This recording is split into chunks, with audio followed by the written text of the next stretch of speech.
Welcome to Sherrie Sessions, Cutting Toxic Family Ties. My name is Dr. Sherrie Campbell, and I'm your host. I am a leading expert in the niche of toxic family abuse, and although my show cannot substitute for therapy, it is a survivor-based show. In me, you're not only going to get an expert, but you're also going to get a survivor, as I have also survived toxic family abuse. I know how hard it is. The goal I have is to give voice to the voiceless, to provide skills to help you to protect your peace, to stand your solid ground, and to navigate and heal the heartbreaks caused by toxic family. Please have a pen and paper available to give voice to your thoughts as you listen to each show. Thank you for joining me. Thank you for your bravery. So let the healing begin. Welcome back, everyone, to Sherrie Sessions. And we have such a special guest today. His name is Rich, and he wrote a memoir of his childhood. And it's all about toxic family abuse. And we're going to just really dive in with him today. I love getting memoirs on the show because this is a survivor-based show. Although I do have all the education, I'm a survivor first. And so welcome, Rich, to Sherrie Sessions. Thank you. I'm glad to be here with you today. Yeah. So tell us the name of your book. Tell us, what inspired you to write your memoir? How scary was that coming out with your family? These are all things that I get because mine are self-help, but I tell a lot of my story in my books. Yeah. The name of the book is The Not So Only Child, My True Story. And the name of the book itself tells you probably what the conclusion of the book is going to tell you. I grew up as an only child with a single mom in the 70s and 80s, and found out after my mom died that that was not the entire story. My mom had me when she was a little bit older and came from one of those generations that just didn't talk about controversy or anything controversial. Wow. We don't talk about it. We don't really talk about that stuff. We talk about good things and happy things and things like that. The book tells the story of me finding out. It opens with me going back after my mom passed. My mom passed much too young, not super young in life, but in her 60s. Cancer took her. And me finding out the links to this story that I had always been curious about and then kind of just pushed aside because I was like, I just need to go on with my life. I don't need to go on this. And this is how we know it. And, from the folks you've spoken to in the episodes you've had, that's how people go. They consider normal, even though it may be messed up to some degree, So I always considered myself an observer of potential toxicity and different levels of toxicity. There was never any abuse in my family. There was, I'll call people ignored any kind of controversy or dealing with or talking with or coming out and talking about things, et cetera, et cetera, et cetera. So, that's not abuse, but that is a form of dysfunction, as you know. Yeah. So was it your mom's death that kind of got you sort of suspicious about maybe that everything you knew about your family wasn't true? I kind of just accepted. I always felt I was the slightly different one. They called me the storyteller, which, and my career became that. I went into radio and do voiceover and podcast, et cetera, et cetera. And now I have a book. So I was always the storyteller because I saw life as a little movie in my head all the time. And I would add details and tell things. And are you telling stories? Which means, are you stretching the truth? But I thought about it a lot growing up because there weren't a whole lot of single moms where I grew up, in the neighborhoods I grew up in. And all the other families were the normal families. My family's different. And I approached her, I would ask her, and she always had I call it the prisoner of war one-line response about who it was and what it was. And, with the generic type name. And this is it. And just, we move on. Okay. And I even, it's in the book too. I talk about how when I was in college, I was a psychology major, and I was basically forced to, by my mentor, to have the sit down with her and try to get more details. And it didn't work. She was strong. She was a strong prisoner. Yes. So, I just let it go at that point. I just let it go, and it punched me in the face when I was going through. It was like one of the last things, cleaning out her apartment, because she had lived in the same apartment for 35, 40 years, whatever. Cleaning out one of the last things in her nightstand, that I found the keys to the life I'm currently living. Um, and went, oh, wow. That probably wasn't the word I used then, but yeah. We'll stay on a Went, cursey words here. You're more than welcome. okay, okay, yeah, yeah, yeah. It was something I saw, and it was shocked me, and it was like, oh shit, I don't want this. Yeah. And I didn't want it. And I was like, you know what? I have a life. I have at that point had a family, a young child, and was like, I don't need this. I don't need the stress. I don't need the controversy. I don't need it. And life, the universe, I always said the universe has different ideas. And you can keep ignoring the stuff, but it just kept coming at me and coming at me and coming at me. So it took 10 years, over 10 years, for me to literally take any steps forward in putting pieces together for what the new life was. And I don't want to give away too much of the book, but there's if I'm not an only child, it means there's other sibs and whatnot. And it took 10 years, but it wasn't me doing it. It was the universe kept coming at me with different things and all these things happening. And finally I relented. Yeah. And went, okay. And what was necessary in relenting like that was, you talk about toxicity and things like that. Well, there's the grief, because my mom and I were really close, and there's the grief that goes with that. But there's a little bit of anger that goes with it for not telling me. Of course. And then there's the person who is who's also no longer with us, father. And there's the anger about that, and connecting with my sibling enabled me to, you say, wear the other person's shoes for an hour and then see how you think about them. It enabled me to find, I won't say peace, but slowly let go of the anger and find understanding, and find, okay, I don't know that I would not have done the same things. I can't say that. I cannot say that for sure, especially given the time. If you're doing something in 2011 as opposed to doing it in 1970, it's a whole different ballgame. Mm-hmm. Yeah, there's a lot more permission, I think, as things have gone. And I think, finding out, I've treated people with that situation where one of my patients, she knew that the dad who raised her just wasn't her dad. She knew it in her body. And Mm-hmm. so she took his toothbrush and she found out that it wasn't her dad. And then she did genetics and she found her dad and 4 siblings. And Yeah.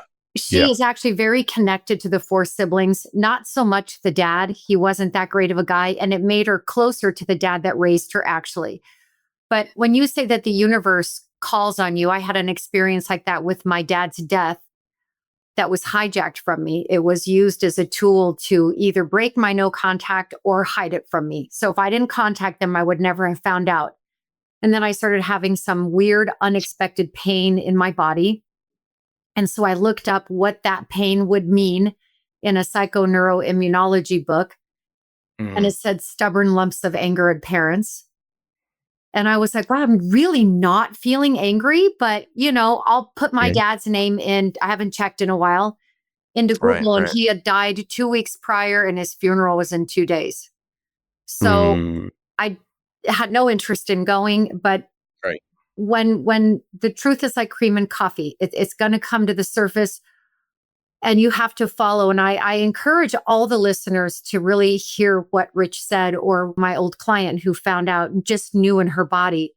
And then my body told me that my dad, something I didn't, I just always look up what my pain means emotionally. So it draws us there. So the universe, I'm a big universe girl, will absolutely lead you to those answers, and then having that perspective of both sides, I think, is also an interesting thing. Why do you think your mom felt so compelled to hide?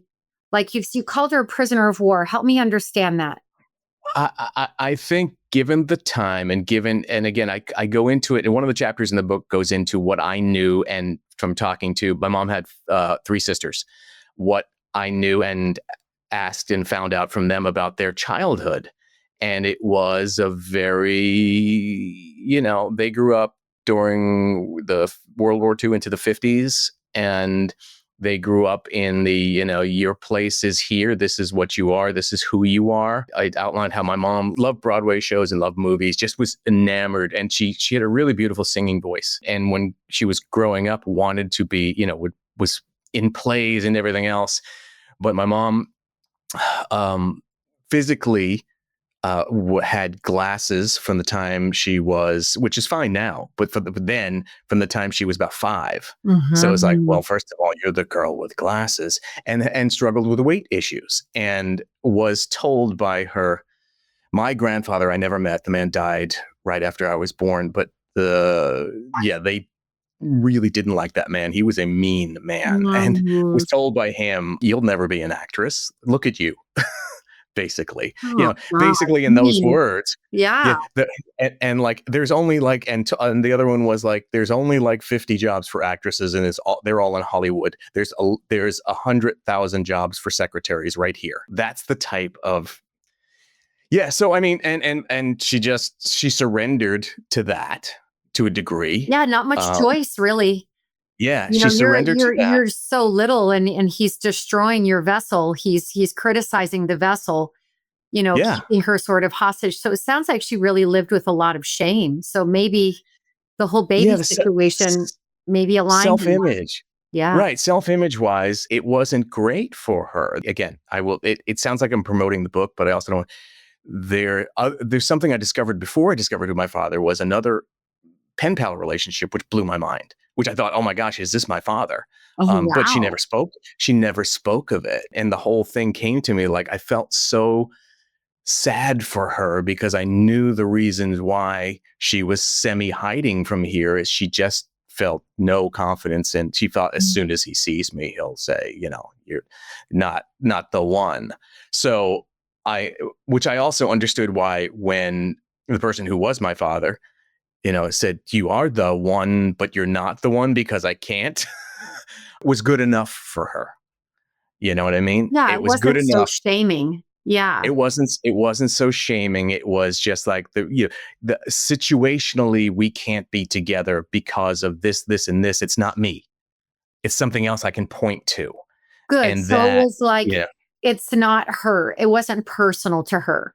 Yeah, yeah, yeah. Which again made me say, okay, all right. Well, you're trying to unpack and stuff that you weren't there for, or nobody spoke about. And then even when I interviewed, sat down and talked to my aunts and cousins, they only had tiny pieces. Right, right, right. When I even talked to them about the person who was my father, like, yeah, we kind of thought so, but we never said anything. I was like, well, nobody said anything to me. It was like, I was Hi, like, yeah, Rich. yeah, Here. Thanks. Yeah. yeah, Knowing where I yeah, come from is kind of important.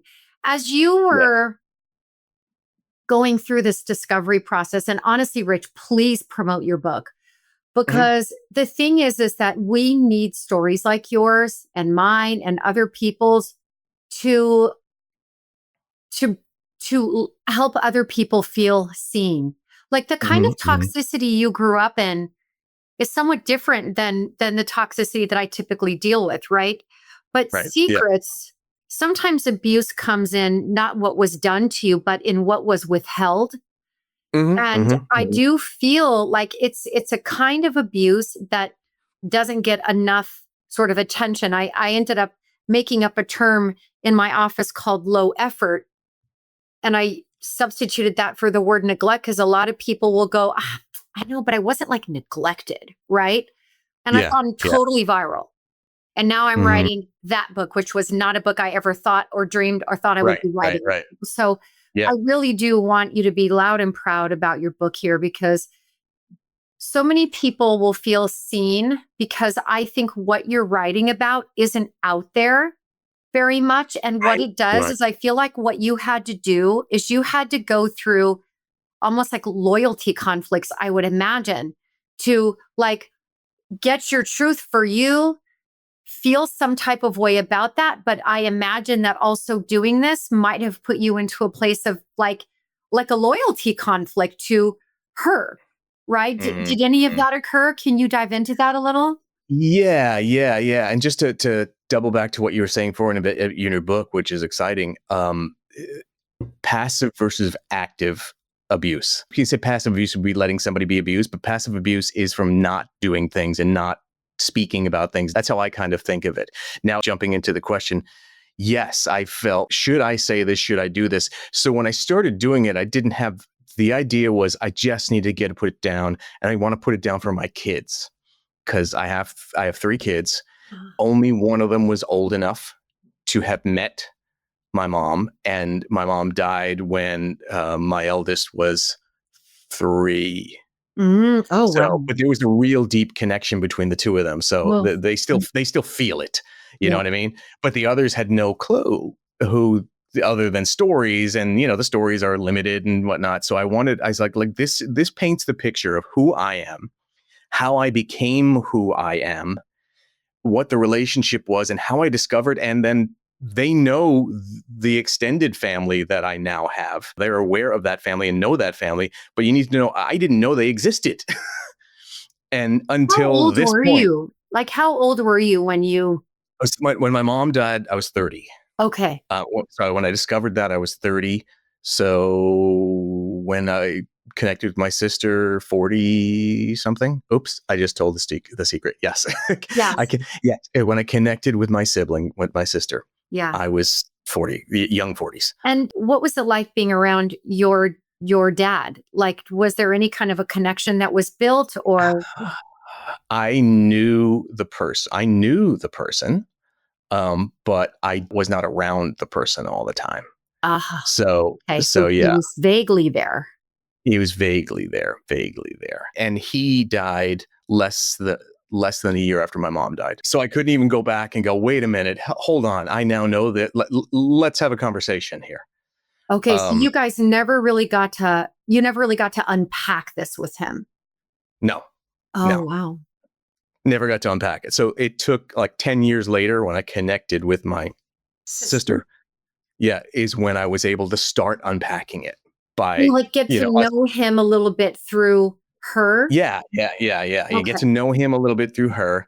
And, she had as many questions for me as I had for her I because love that. she knew before my mom died. She found out before my mom died. And I didn't know. I had like just met her one time or whatever. I had met her one time at an event, but I didn't know anything. And then she told me she found out after that event because she was at this event. She's talking to someone and she's looking at her father at the bar, and her father, didn't age well. He didn't take great care of himself. So and she said, my father, as he stands, is right there at the bar, and up walks my father from when I was 5 years old to say hi, shakes his hand and pats him on the back. That was me. That was me. And she said, my jaw just dropped. And the Wow. person she's talking to knew him and said, "Oh, honey, you're going to need a few stiff drinks tonight." A few, I would think. A few, So right. she knew at that moment that you were her sibling, but you had no idea. I had no idea. Oh I my was God, introduced. I Fred. was introduced to her at that event for the first time ever, and she was sitting at the table with my father and his wife, her mother, and her husband. So he And stayed married to her mother until he died? he stayed married. He stayed married. Yes. And again, this is all part of the revelations and the Sure. stories. And I detail her end of this and everything else, and how she would have discovered everything, which is a story in itself. Ultimately, what I discovered and what also helped me is I realized, when you're in the situation I was in, there was always this, I feel kind of sorry for me because I'm not normal. I don't have regular family, or I didn't have a dad growing up. And I really wanted someone to, because I love sports. So I had to do it with the other kids or find somebody, so, but I learned about her life growing up and went, I am so glad that I had my life. So, I mean, you talk about just relative, and I, again, I detail it in the book. what she went through and what was going on and what the whole thing. And it helps explain how we got to where I was and what happened, why. All the whys get unpacked little by little, but it's like I said, it was the universe, as you know, it just kept pushing it in my Yes, face, and it's saying me, pushing it in my this face. story is like full of miracles in some sense too, right? Like Yeah, yeah. it's like the string theory, which I Mhm, really think mhm. is so interesting.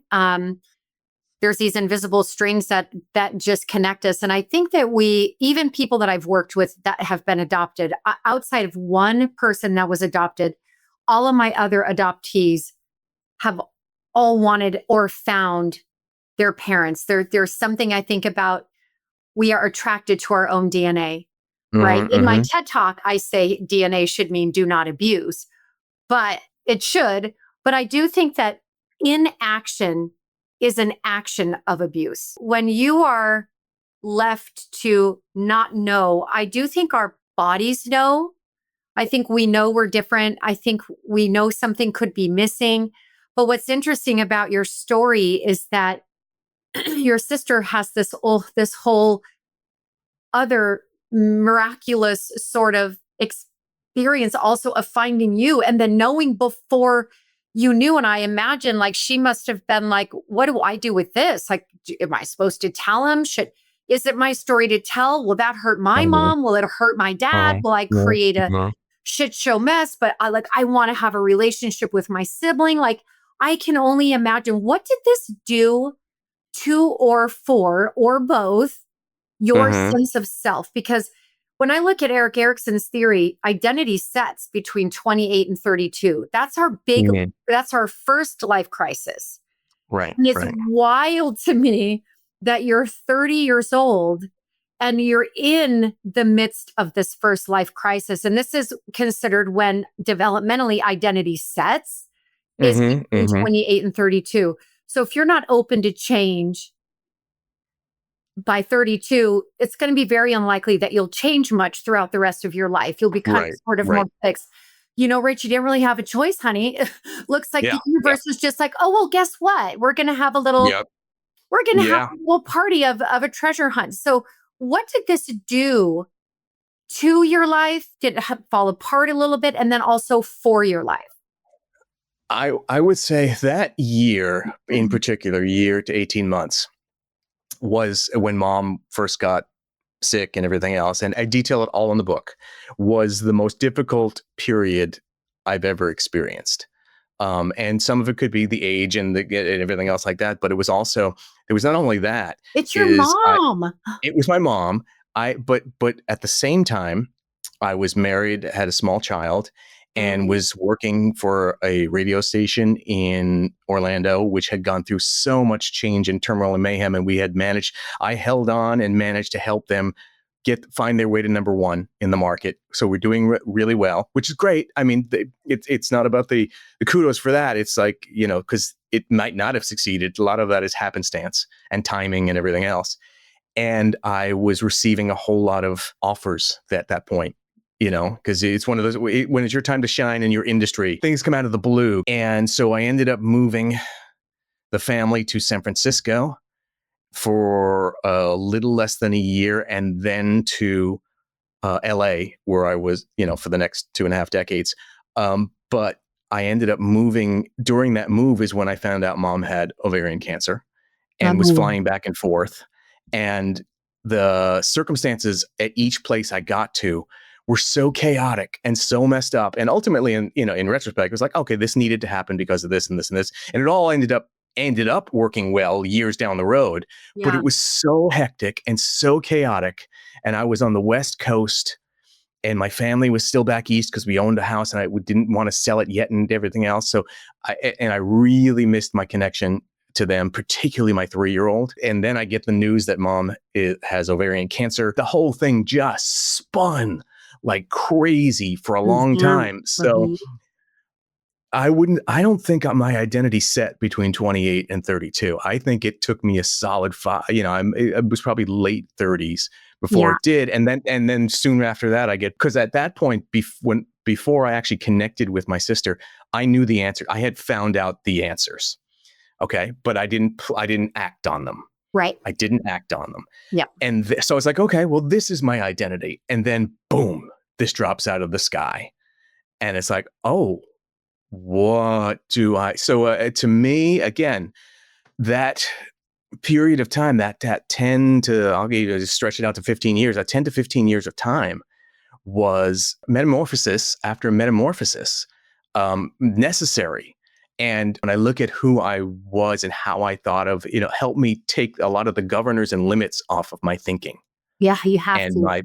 my perceptions. And I was always, yearning for, it's got to be fair to everybody. And I get that. I haven't abandoned that, but I also had like limited based on experience. What I was like, well, if they can't, well then, they're out. They're out. They're out. I'm like, okay. There's a lot of reasons why can't happens for folks. Yeah. And it's not just yes or no. It's Well, there's it's all often these shades of gray. it's often fear. Yeah. And the 20 to 32, they're just guidelines. I mean, I think that it could happen 25 to 31. It could Mhm. but I do think that so much change happens between our late 20s and mid 30s. And I think that we're having kids, we're getting married, we're not out partying, we're settling down, we're having families, we've got our first new job, but yet in there with you're having everything else. And it almost to me felt like it was addition and subtraction happening all at once for you. Mhm. And it's Mhm. like you're losing this idea of something, but something huge got stuffed in. And your Right. vessel was kind of like, whoa, whoa, whoa, whoa. I'm not sure if I'm ready for all of this. What I love that you did consciously or unconsciously is I feel like you had to just kind of you got all this new stuff stuffed into your vessel and you're like, whoa, I need to assimilate first. Like, I Mhm. need to assimilate what all this means. Like, what does this mean? Does this need to be a can't? Could it be a yes? Well, look, Mhm. what do I do with all of this? So I can only imagine how crazy that time of your life was. And you're losing your mother. I knew I needed to be okay for my family. I Yeah. need to be okay for my family. My mom was a caretaker, and whether or not people consider that to be positive or negative or both, I'm a caretaker. So I want other folks to be okay. As the kids got older and get older, I don't go to sleep until everybody's asleep in the house. Yeah. It doesn't matter. Yeah. Even if you have to get up so early, I'm like, nope, nope, nope. As soon as I know everyone's in and safe or whatever. And the thing I learned about my sister too is when you talk about toxicity, the household she grew up in. I actually have two older siblings too that are much older than, not much older, but 6 and 8 years older Do they have than the same mom as the sister you know? all the same mom. So The you're, household was a screaming argument household. oh, The older two I grew up in that. absorbed the older two absorbed a lot of that anger and mentality limits, and then got themselves lost in substance abuse and Oh, wow. Wow. things like that. Somehow, my sister, who I speak to, managed to come out okay, and a lot of it had to do with our father, him sheltering, and she said he was my best friend, he was my savior. Was the Um, toxicity the mother on that side? Was she the fighting I don't like to again? point fingers and blame, but there Sure. was just the relationship was definitely broken. But Okay. again, at that period of time, was not going to get unbroken Got you. because they just didn't do that. We don't do that, We don't do you that know? back then. Okay. So Yeah, just whatever dynamic her parents shared, it was toxic. And so yeah. the kids grew up in her bed. And I think you said she's like 6 to 8 years younger than her siblings. Yes. Okay. Yes. We both are. So in a way, you guys are both only children. Yes. The eldest, I have no contact with them, and I don't even know if they know I exist, because I told her, based on everything that had happened, I really don't want them as family members Yeah. right now. And she was like, yeah, I'm not telling them, because Fair. she has very limited contact with them at this stage anyway. They don't sound like they are healthy, right? You want to have good energy around your family. But I want to go back to something you said that I'm actually so glad that you said, is you said, I'm a caretaker. My mom was a caretaker. I don't know if that's good or bad. I feel like in today's very overly labeled world, everything is becoming a pathology. Mm-hmm. I think that Right.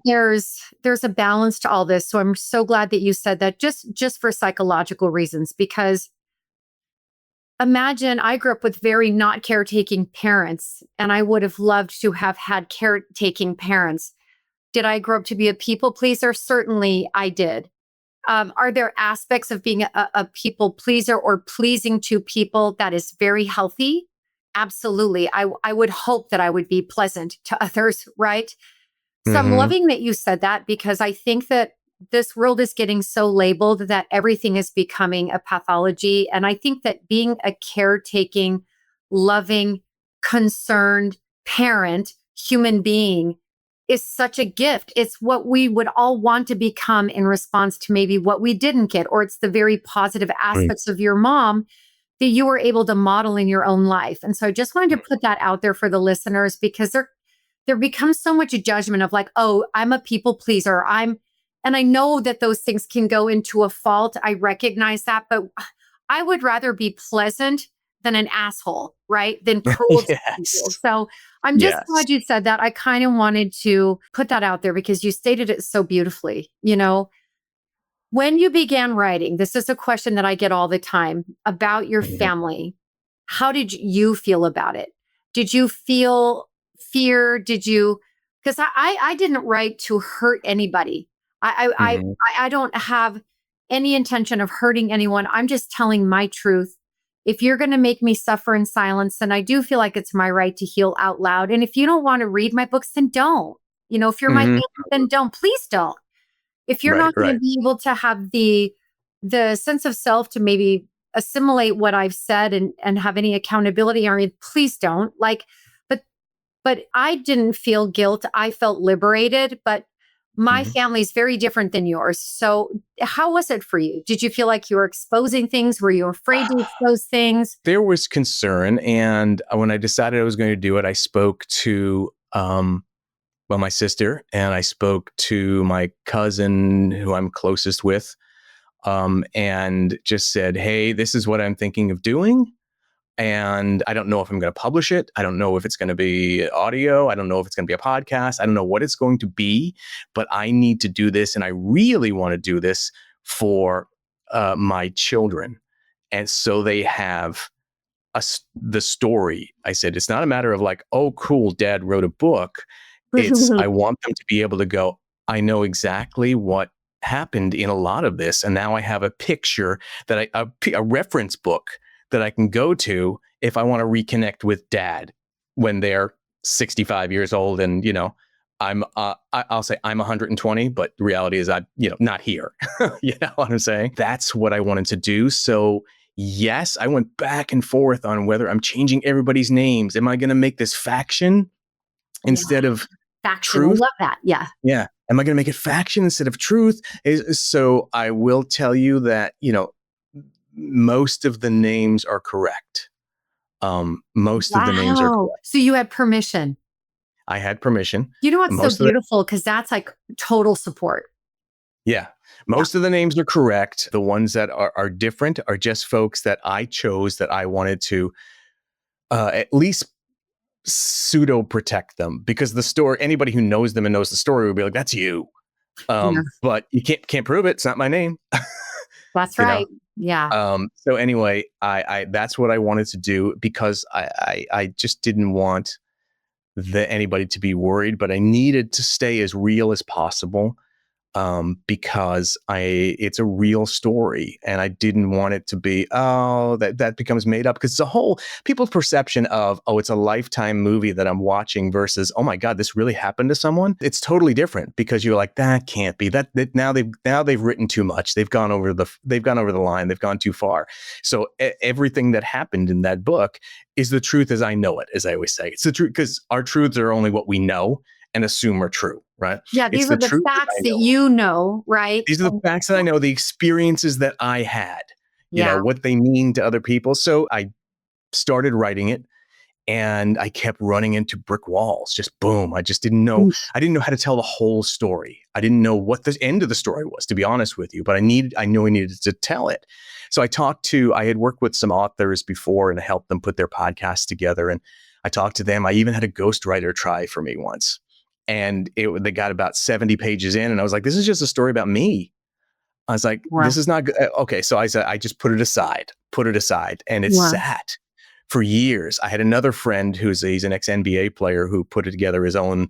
He wrote a couple of books, and he had a brick and mortar that was doing writers workshops, and he had opened it. And I was like, yeah, I'll come by. So I would write there like once a month and be like, oh, I made progress. I'm doing this. And then just go back to life, So about at this point, 2.5 years ago, I'm talking to him. He had moved to Denver. I'm at a convention there, so I go to visit him. We're having dinner, and I said, dude, I really got to finish this book. I have the 70 pages. I really need to. And he goes, why don't you just get in the booth and say it? I said, what do you mean? He said, what have you done for your whole life and your living? I was like, well, I was radio voiceover. Yeah, I've done some video stuff too. But I said, he goes, yeah, behind the mic. You get behind the mic and you just go. Said, Wow. Love it. I was like, tell the story. Yeah. He said, you could always transcribe it. I was like, duh. So that's what happened. I took what I had, doctored it up a little bit. I didn't read it verbatim, word for word, and went and I started making, and I did chapter 1, an intro, chapter 1, chapter 2. And I shared it with some folks who are in the industry, podcast industry like me, that I worked with. And they were like, oh, I have to hear more. I was like, oh, okay. Let me get busy. So, midnight, 1:00 in the morning, I'm working. Everybody's in bed. I'm working on this. So it was probably 7-8 months of doing that and doing another chapter here and sharing another chapter and getting oh, I need to know what happens next. I'm like, I'm really happy you said that, but that puts the pressure on me. Now I have to get this done. And it became, maybe that pressure was necessary. I coach a lot of writers actually. And, my first book is a memoir, but it came out poetry. And I'm going to actually repurpose that book because I still own all the rights to it. And I wrote it in 12 days, but had never written poetry in my life. Wow. So someone challenged me, a client was a songwriter, challenged me to write a poem. I'm like, oh my God, roses are red. I mean, and it was waking me up at night. It was pulling me out of the shower. And then I worked with a woman named Sark, who's a very well-recognized author, and she writes all of her books in Crayola marker.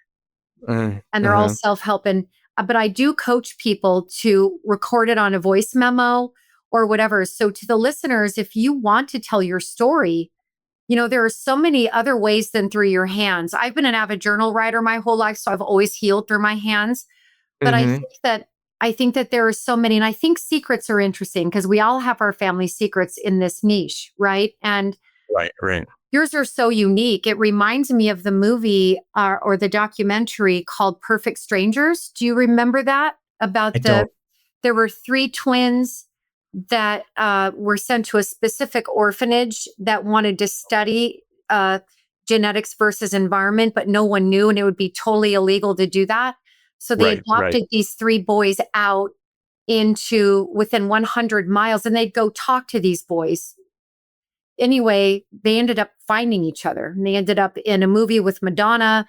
And I think that I don't want to tell you the ending. I think that would be a really meaningful movie for you to see. But I feel like, getting out the secrets or getting out your story, whether you choose to publish something or not for the listener, it's so important to put what's real out on the table, So for people that are listening and they're carrying family secrets and they're listening to you right now going, oh my God, I can totally identify with him. But they're sort of afraid that if they confront that truth, that it's going to destroy their family. What advice would you give them? People used to be like, oh, journal. And a lot of people, instead of journaling, people get like, I can't, just so hard to journal. It's like doing schoolwork. It's doing that. There are people who are just dead against it. I see them all the time. But that's voice memos. Take some time. Sit down with a voice memo and create. And you don't have to do it with like, I'm going to create a book. I'm going to create this. I'm going to create that. Love that. But if you do these voice memos, it's the same, like, and as a therapist, the practice of people like write the letter that let's say it's a dissolving marriage, write the letter, burn it. Write the angriest letter you would write to this person. Some things you wouldn't even say to their face, write it. Oh, I Get it have out. my people. I have a Yeah. new book dropping in April, and there's a whole fuck you for list that they make. They're Okay. called Right. accountability. Right. And exactly what you're saying. Having gone through a divorce, and happily married now, but having gone through a divorce, I understand the benefit of that. I also understand. I also understand finding the time that you can actually hold it until you're ready to burn it, and the time that you can actually put it in the little trash can of Yeah. fire is so. It's this moment of release Yeah. and weight just being lifted because I don't have to hold that Mm-mm. anger in my backpack anymore because that's a big heavy rock, you Yeah. know? Anger is the emotion of justice. I Mm-hmm. think people get anger and rage very confused. Anger is the emotion that loves you the most. And it's the one that's the least used because we're not going Mm-hmm. to set boundaries out of sadness, and we're not going to set boundaries if we're scared. We set boundaries when we're angry, right? So Right, it's right. a really important emotion. In fact, I have some people keep their fuck you for list, at least in the family niche, because when you go no contact for a while, or you have great boundaries of distance that maybe are cordial contact, you can trick yourself into thinking things have changed. But then if you go back and you read those accountability lists or fuck you for lists, you have to recognize that that pattern is still going to be there. Right. And it can help Sure. people maintain or hold up the boundaries that they took decades to set. Right. So I agree. There's so much good in it. Um, Mm-hmm. and I think that, however, I would love that you said you should sit with it for a while. Anger really is very temporary. It's a far more temporary emotion than all the other ones that can really, sadness can linger. If you look at Inside Out, she's Yeah, she's the main yeah, star yeah, in that movie, but boy, does she linger. So yeah, yeah. anger kind of comes in for a moment and gets out. Anxiety kind of lingers a little bit, but I Mm-hmm. think that telling the truth is what we should adhere to. It's the most healing thing we can do. And it not only is it healing for us, but I believe that the truth is healing for the people who don't even want to see the truth. It has the Mm-hmm. potential to heal them. Whether they take that up or not is not up to us, but we Right. give them the opportunity. Right, right. And it's kind of like a little bit of shadow work, right? If you know what Yes. I mean, because people try to hide that. It's not me. I can't be. It's not me. I'm not supposed to be that person. I was like, no, no, no. We're Mhm. all different versions of that person, and that those elements live for all of us.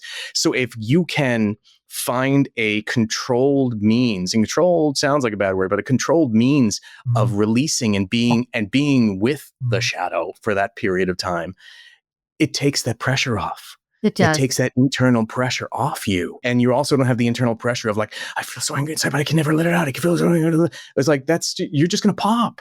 Something's going to Yeah. pop. Something in Well, your what's body going is to going to happen pop. is anger that gets repressed, it does turn to rage. Mm-hmm, Right. mm-hmm. And rage is not natural to the human spirit. If we Right, right. repress it, I call them monsters in our basement. And we all have about 5 core wounds that come from the inner child. And one of them's typically angry. One of them feels abandoned. Another one Mm-hmm, feels like not good enough, not worthy, not important, unloved, unwanted, right? Insecure, not smart. There's all these things. And in my book that's dropping in April, I talk a lot about the monsters in the basement. But you have to love your monsters, right? Because God, every time you visit with one, it's assimilated. You're seeing old wounding with new eyes, and you're mm-hmm. going to grow and elevate. If we repress them and try to keep them locked in the basement, they will destroy your house. I'm just going to say they will Yeah. destroy your house. So I Mm-hmm, love your theory on that, Rich, because I think it's very much in alignment with my idea of anger, which is to learn to make anger healthy and to make it mm-hmm. not so scary, right? Your story is so inspiring, and I think too there's a lot of miracles around your story. Listen to your body, because I think it led you down this treasure hunt of finding this entire life, and then your perspective of, I'm actually glad I had my life and not Mm-hmm. that other life. I mean, that is just incredible. Mm-hmm. So, as we wind down here, what do you hope that listeners will take away from your story about truth, healing, and just sort of the cost of had you stayed silent? First of all, pay attention to the signs that life is giving you. because it will come in more than one time. So it can't be like, oh, that was a random. It was like the life will keep trying to give you opportunities to find things, heal, find your way, find your path. Pay attention to those, act on them. Don't sit and say no, shoulda, coulda, woulda. Right? I always say to people when they're saying, "Well, things are tight." I said, "Are you okay? Can you afford food and electricity?" Yes, yes, yes, yes. Okay, okay. Will you, on your deathbed in 50 years, will you be happy that you were able to buy the extra loaf of bread? Or will you be happy that you went to see that person? Oh, yeah. It's a matter of perspective. Keep perspective on what's happening. Now, in my case, I wasn't ready to take a chance on doing things, but life kept coming at me. Life kept coming at me, and I'm glad it did, because I don't know. I don't know that I ever Mhm. would have. I don't know that I ever would have had I not been given like the, hey, dummy, this is it, you know? Yeah, yeah. So it's a matter of take some chances and trust your gut and be yourself. Be you, be the original, unique version of you that you want to be.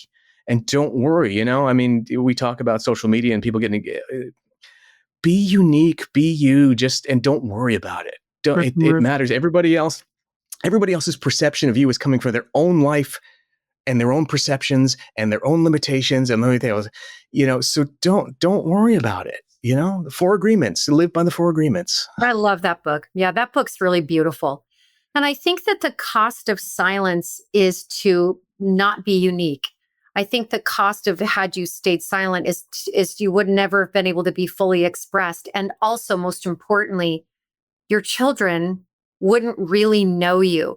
I think when we grow up in any type of toxicity or things being withheld or things in my case being far too divulged, no boundaries whatsoever, it cracks your vessel, and you Mhm. shrink and you live in perpetual repressed emotion. Sadness becomes depression. It's Mhm. like love Mhm. becomes possession. Like all these things start to happen because I do think that we are all here to tell our story.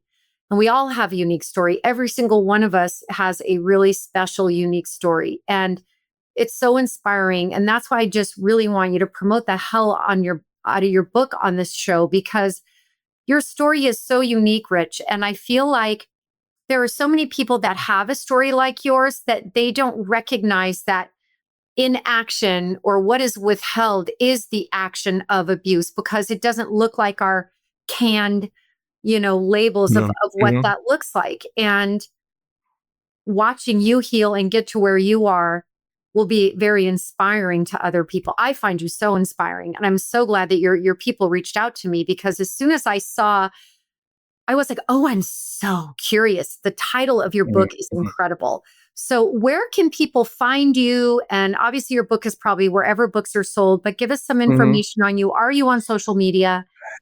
Yes, I have social media sites. The ones I use are LinkedIn and Facebook at Rich Boerner. You'll Okay, find me. And the book is available on Amazon, Audible, and Kindle. It's The Not So Only Child, My True Story. You'll know because you'll see my face on the cover, which good. again, I was at first uncomfortable with, but it's kind of pop art. And everybody I showed it to was like, that's amazing. I'm like, okay, it is amazing. You're right. If anyone, you can maybe put in the show notes too, if anyone wants to reach out to me, they can Yes. reach out to me directly at rich@rbcreative.com. Awesome, Rich, because I hope people do reach out to you. That the amount of reach out that I get in this niche has been, it's like I have a whole family of really amazing wounded warriors going on through this Mhm. journey. And I want to just toggle back really quick, as I've always been told I have a little movie in my mind. And the book that I just wrote, as I evolve as a human being, my books also very much change. And I much prefer to write metaphor than I prefer to write clinically. And all my books to this point Yeah. have been very clinical. But what I do in my office is very metaphorical. And I've been using this house theory for a very long time. The monsters in the basement, and there's a porch yard fence and barriers. Those are your boundaries. You want to be grounded on the Mhm. ground floor. And I think that there are so many ways to get your story out. And I think that, you know, watching other people be brave in their truth helps other people find their voices. And so I'm so thankful for you. I'm so thankful that you told this kind of story. Please watch Perfect Strangers and send me an email and tell me what you think. I would love it. And I really think this is so important. So please, all of my brave hearts, please go buy this book. Even if it's not your story, it's still a wounded warrior telling his truth. And the thing I like about your face on the cover is so much of us want to hide our faces in shame in this niche. And that you're willing to just say, this is me, this is my truth, and this is my story.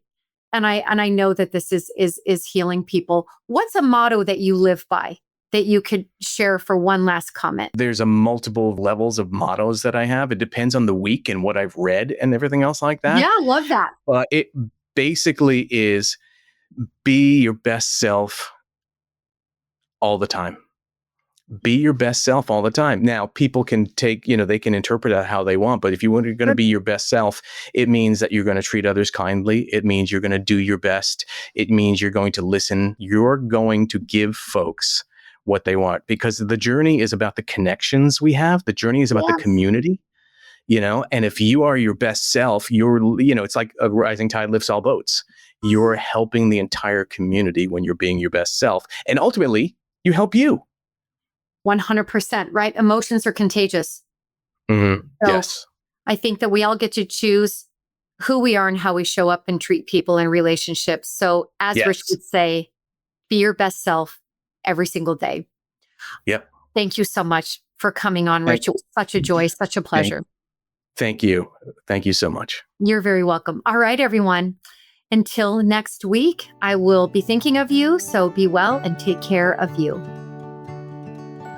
Well, Bravehearts, that concludes our amazing Sherrie session for the day. Please sign up on my email list at drsherriecampbell.com so that you can be in touch with me and see what's going on in terms of what I'm offering soon, what books are coming out, etc. Talk to you in a couple of weeks.